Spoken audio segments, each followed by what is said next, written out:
أعوذ بالله من الشيطان الرجيم ليس لك من الأمر شيء أو يتوب عليهم أو يعذبهم فإنهم ظالمون. إن شاء الله درسي سورة آل عمران آية إبا في ديدمي سديت الرأي قال dhibbaa fi 27 irratti maal jedhame rabbiin liyaqxa'a xarafa min alladhiina kafaruu jedhama booddee yookiin eegee warra kafree sanillee akkarraa muruuf jechuun amma gartee egaa booddee isaaniillee akka halaakuu fi rabbiin subhaanahu wa ta'aalaa nasrii guyyaa sanii san wanni isinii godheef jechaan oo yakbitahum yookiin ammoo fayanqalibuu khaa'ibiin akka isaan salphisee hongawoo haala taaniin deebi'aniif jechuudha. Salphisee wanta silaa barbaadan sanis dhabanii akka deebi'aniif jechaadha. Saniif rabbiin nasrii guyyaa sanii san isinii godhee jechuudha. Leeysa laka jedhe gaammaa kun immoo guyyaa lola Uhudiyaan. Leeysa laka jechuun siif hin taane أيها الرسول يا إرجما جد ربي نبي محمد من الأمر جتون أمر الرا شيء جتو ونتو كل سيفنتاني جتشارا أمرين دينه هرك ربي جرمالي آتي ونقرتي قاسر رجلو قائنتي إرجا إسان بران قيودا أما إرجما صلى الله عليه وسلم ربين أكن إسان جتشوني sababii qaba sababni nuzuula ayata kanaa jechuun eenyu keessatti buute guyyaa lola Uhud ergamaa gartee gaa ilkee isaaniirra irraa cabsanii mataa isaaniitis madeeysanii akkasitti kana goonaani jechuun kayfa yuflihu qawmun akkamitti milkaawaa qawmun ummanni shajjuu ra'asa nabiyyihim mataa nabiyyi isaanii fottoqsanii kanatti madeeysan kun jedhani magarte ergamaan jechuun sababa sanitti leeysa laka min al-amri shay'un balil amru kulluhu ilayya jedheenga amriin hundinuu garuma kiyyatti malee amriin siif hin taane oo yatuuba calayhim yookiin rabbiin isaanuma san irrattuu tawbaa deebi'eeti qoma isaanii bal'isee ayyee islaamummaa akka fudhatan godha ayyee abaaruun baddin hin abaarin oo yu'adhibahum yookiin ammoo isaanuma sanuu jechu ayyee kufrii irratti du'aniiti rabbiin isaan adabaa fa innahum zaalimuun isaan kaafirtoota jechu akkasimma jaruma kana keessaa ka islaamawus jiraachuun beekama hin abaarin hin dhiisi ergamaan sallallahu alayhi wasallam kunuuta keessattis maqaa isaanii faadhawanii namoota hanga tokko kaafirtoota irraa warreen hamoosan warra akka Abuu Jaalii fi eenyu kana abaaran jechu ayyee namoota hedduu abaaraniitis turan maqaa dhawanii jechaadha eegammoo aanni tun irra buute maqaa dhawanii abaaruu sanni dhiisanii amma rabbiin subhaanahu wa ta'aalaa obsii jechuuf je'een malee waan biraatii fi miti jechaadha amriin hundinuu harka kiyya jirti ati immoo gartee gaammaan tana amriin raawwani tokkolleen siif hin taane ayyee ga'eente ati ergaa isaan biraan gayuudha dhiisii jechu walillaahi jechuun rabbiif tahaadha maafi samaawaati jechuun wantoonni samii torbanii fi wamaa fi ardi jechuun wanni lafa keessaa hundinuu rabbumaaf jechaadha waan hunda isaatiitu harkaa qabaa jechuu baramu hundinuu uumama isaati amma malaayikota insi jinnii fi lubbu qabeeyyii biraa akkasuma maaseese lubbu dhabeeyyiin hundinuu ayyee samii torbanii fi lafa keessas kan jiran hundinuu rabbumaa fi jechuu yaghfiru jechuun ni araarama inni liman yashaa'u nama fedheef ni araarama wa yu'adhibu man yashaa'u kan fedhe immoo ni cadhaba jechu akkasi kunoo inni harkisaa bal'aadha ka fedhe immoo gartee gammaan tana araarameetii fi kan fedhe immoo inni kufrii irratti duunaan isaan addaba akkas garayyuu nuuhuu gartee ga amriin hundinuu ta rabbiiti jechaadha wallaahu ghafuurun rahiim rabbiin ammoo gabroottan isaa mu'mintoota warreen tawbaa gara isaa deebi'aniif araaramaa rahmata godhaadha jechaadha kunilleen amma maal agarsiisa laamma amriin hundinuu ta rabbiiti jechuu garsiisa jechaadha aariin aartee waan hin taane si afaanii kan baane jechuudha baramala obsii jabaadhuu jechu yaa ayyuha alladhiina aamanuu yaa warreen amantan jedhe rabbiin subhaanahu wa ta'aalaa yaa warreen amantan laa ta'kuluu ribaa jechuuni dhalan nyaatinaa jedhe أضعافا مضاعفة دجا فمتوا على تاتين جتشارا أيه واتقوا الله رب سداد لعلكم تفلحون نمل كوفتني جتشو أيه وان بربادن سني سني أركتن نمل كوفتن جنة خيا أيه رب سداد جئ رب سبحانه وتعالى كن مغرتي قاسوا نزول إسا جتشو أيه وريني لكي نمت خنني hiyyeessa fa'aatti liqii kennanii hiyyeessi kun amma ka'ee waan isaa galchuu hoggaanii fi dhabe yeroo qabaniitii fi ji'a akkana karaa irratti naa galchitaa ja'aan abbaan qabeenyaa liqiitti kenne kun hiyyeessichi kun yeroo sanittis waan isaa galchuu dhaba yeroo fuudhee itti ida'aafammaasiisi maallaqa kiyya san itti dabalteeti qarshii hanganarra kaayeti ji'a hanganatti si idee ja'an gaafa sanii si dharkanne ta'a ammaasis akkasumatti maallaqarra kaayee saniin naa galchitaa jedhee dhalaan akkasumatti oofa jechuun wanni kun maal ta'a deemte dachaafamtuu jechuun isumarrattuu dabala'aa ida'aa deemte jechuun ribummaan sunuu booda maal ta'a ribaa biraa dhala jechuun maasiis. Intarastii biraa parsantiidhaan irra kaayachaa deema waan ta'eef jechaadha. Laa ta'kuluu ribaa jechuun dhala nyaatinaa jedhimma. Nyaachuu kana qofa keessaa dubbatuun ilmi namaa hedduu gartee gammaan sana nyaata kanaa fi nyaata qofaa faayidaa biraatiifis oolchuun fuudhanii waan biraatiif fayyadamuunis madhoorkamaadha. لا تأكلوا الربا يجون دلنياتنا فدتنا أضعافا مضاعفة دجا فمتوالتا تنججرا كما فان الرت غورا أوفا سني قدين إباني سماسي سرت غورا أوفا يجرا أددما غرتي غيرون ديرتا ديمتون ونقو والألا دفا يجرا واتقوا الله رب سدادا لعلكم تفلحون جتون ملكوفتني جيا أما واي الربا داغا أشي قديتي سي سورة بقرة خيستي دبريتو ليه واتقوا النار جتون بيت سوداد التي أعدت بيت سنو تقبي فمتي للكافرين جتون كافر توتا تقبي فمتي جرا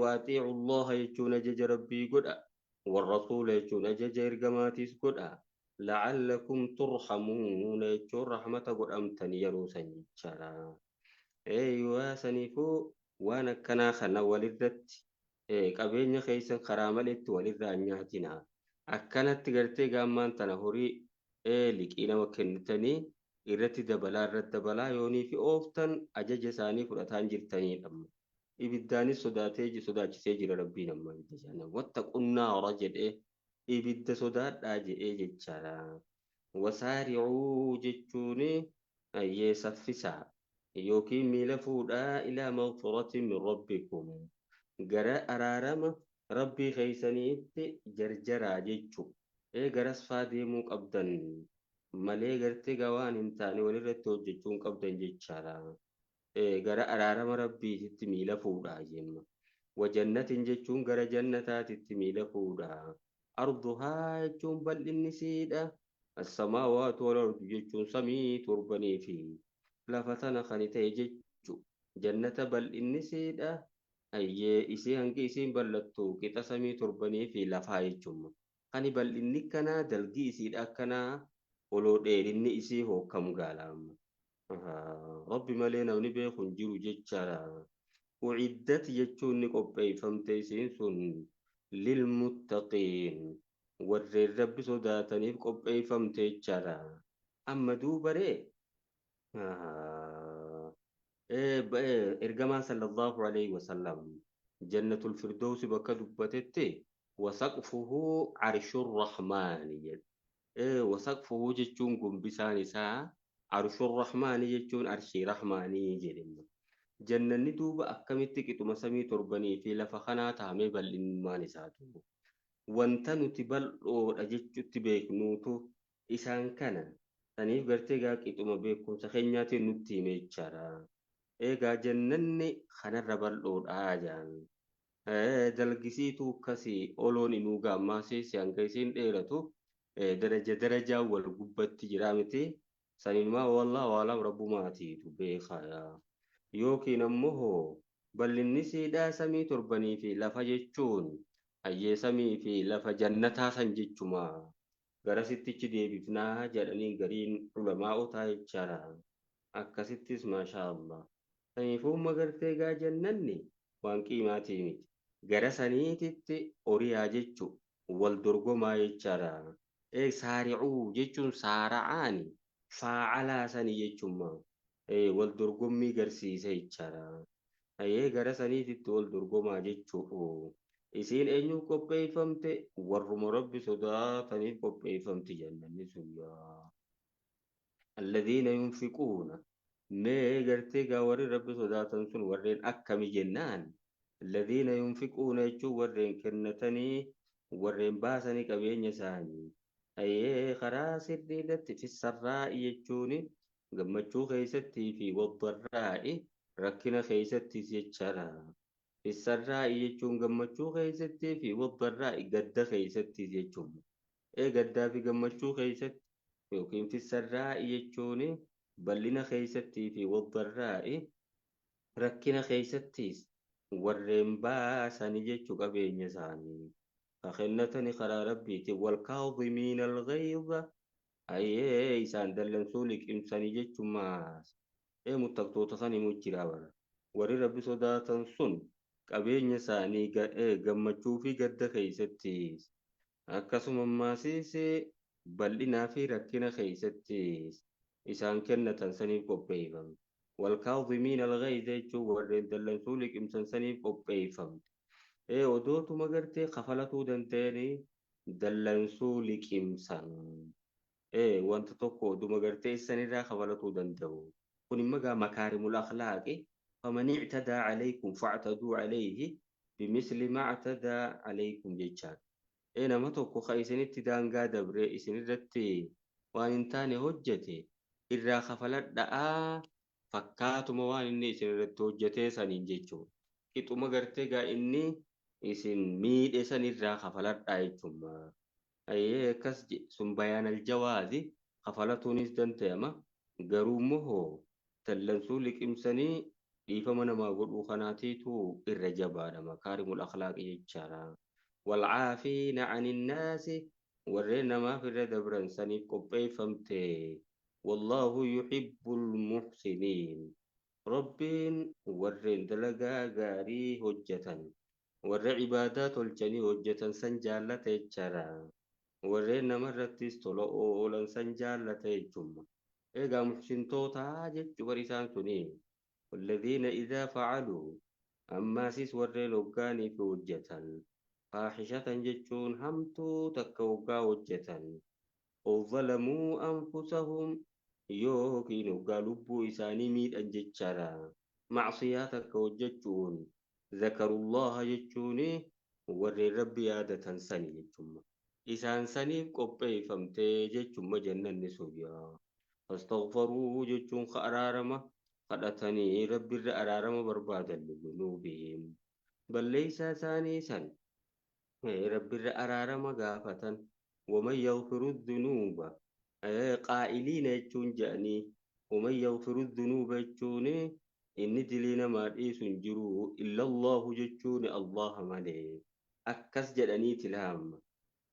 Khadilii teenya sana namaaf araaramu الله ملين جرو ولم يسروا جتشون خماسي سن دومين يوكي ختم فوفيني على ما فعلوا بدي وجتن سنة تمان ختم فوفيني إرتنا فيني يجرا وهم يعلمون نان إسان خبيخا ما سيسي وجين ثاني سن بدي تو خبيخا يجرا إيغا بيكم سبر يوني في التوجت سفايا دلام بدي تو بيخني ترادي بأنججهم ولم يصروا على ما فعلوا جلام irratti hafuuta nama dubbii namtoon diliin xixiqqoonuhu yoonii fi gartee irratti dawwamte gara guddootti jijjiiramti jaan akkuma gartee gaa nama muka xiqqaa walit guuree hoggaanii fi bakka takkatti guurte yeroo hunda akkas goonaan maal ta'a ba'aa ta'a jechuudha isuma tanaatiitu walitti dhufee gara kabiiraatti jijjiirama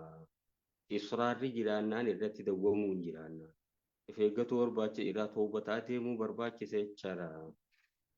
Ulaa'ika jechuun isaan akkasii sun warri sifa olitti dubbatarreeffamte tana qaban sun jazaa'uhum jechuun galanni isaanii maghfiratun min rabbihim araarama rabbii isaanii irraa ta'e wajannatun jechuun jannatoota tajrii min taati alanhaar jala isiidhaa laggee yaatu sani jechuun maasiisi galanni isaanii jechaadha. Khaalidiina fiihaa achi keessatti waaroo haala taaniin jiraatu wanicma jechuun waa tolee ajrul caamiliin mindaa warreen hojjetanii jechuudha. Mindaa warreen kheyrii hojjetanii waa bareedaa jechuudha. Maali mindaan isaanii araarama rabbiiti. Jannatoota maasiis jala isiidhaa laggeen adda addaa yaatu sani. Maasiis wanni daranuu isii bareechi khaalidiina fiihaa tana gaala. Keessatti waaroo haala taaniin jiraatuu san kun imma gartee gaa mindaa ajaa'ibaati. Qad khalat jechuun dhugumatti dabarte jedhe rabbiin. Min qablikum isiniin duratti yaa ummatoota sunanuun ummatoota kaafirtootaatti dubbate magaa rabbiin. Qad khalat jechuun dhugumatti dabarte ummatoota yaa kaafirtoota min qablikum jechuun isiniin duratti sunanuun aadaan teenya dabartee jirti jedhaman. Akka nuti kaafirtoota goonu sun jechuun sunanuun jedhama rabbiin. Fasiiruu jechuun deemaa laalaa fi dharudii jedhe. Fasiiruu deemaati. Fanzuruu jechuun laalaa. Akka nuti uummata durgoone laa. Fanzuruu laalaa keeyfa kaana unoo kana jedhe. Akka ta'e sammee deemaa laalaa caaqibatul mukaddibiin. Booddeen warreen ergamtoota kijibsiisanii jechuudha. Isinii samma gartee gaa karaa san deemaa jirtan yurraa deebi'uu baattan wanni akkasii isin mudattiidhamma. Booddeen warreen kijibsiisanii akka isaan ta'an jechuudha. Gosoota adaabaa adda addaatiin isaan adabnee jechuudha. Akkas jedha gaama. Adabni isaa kun ka duniyaadhaati kaadhama. Addunyaa irratti waa meeqatti buusin. Adaaba garagaraatiin isaanumaa lafarraa fixe. Godhee lafarraa dhabamsiise jechaadha. Kana meel deemaa laala ittiin gorfamaa jechuudha. Haadaa jechuun quraanni kun bayaanul linnaas jechuun namaaf ibsa jechaadha. Haadaa jechuun wanni suuraa kana keessa jiru kun akkas jenneetti siikuu dandeenya. Bayaanul linnaas jechuun namootaaf ibsa. Ibsa dhuguma. Dhugaa fi dhara adda namaa ibsa. Warra milkiidhaatii fi warra gartee gammaan tana hongoodhaa adda ibsa. Muttaqtootaa fi kaafirtoota addaan namaaf ibsa jechuudha. Warreen dhugaan amananii fi warreen gartee sobaniis adda ibsamu.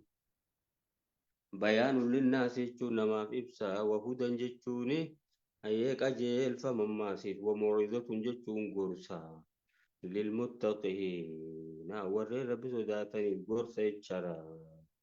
Isaaniitiitu irraa fayyadamaa jechuufiga. Kaaniifis odoo gorsa ta'uu kaaniifis odoo qajeelfama ta'uu kan irraa fayyadamu eenyu muttaqtoota warra rabbi sodaatu jechaadha.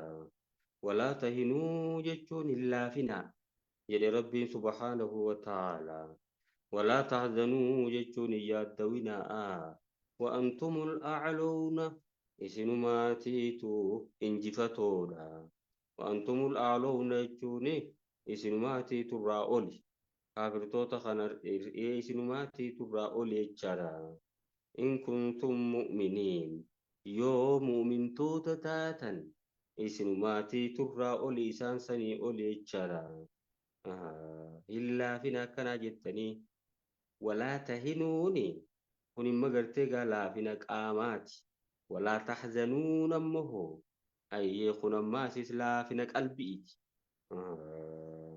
قاماني سلا فينا أي قلبي داني سما سياد دفتني إلا فينا جتشارا إيه وقا مصيباني سنتي بوتي جتشو أنتم لالو نيتوني سنماتي تغرر الريدة سنما إنجفتا إن كنتم مؤمنين يو مؤمن تاتا kana mala dubbiin jabduun bakka tana jirti jechaadha. Injifatuuf maal ta'uutiitu barbaachisaa muumintoota ta'uudha. Iyyamsaskum jechuun yoo isin tuqees jedhe.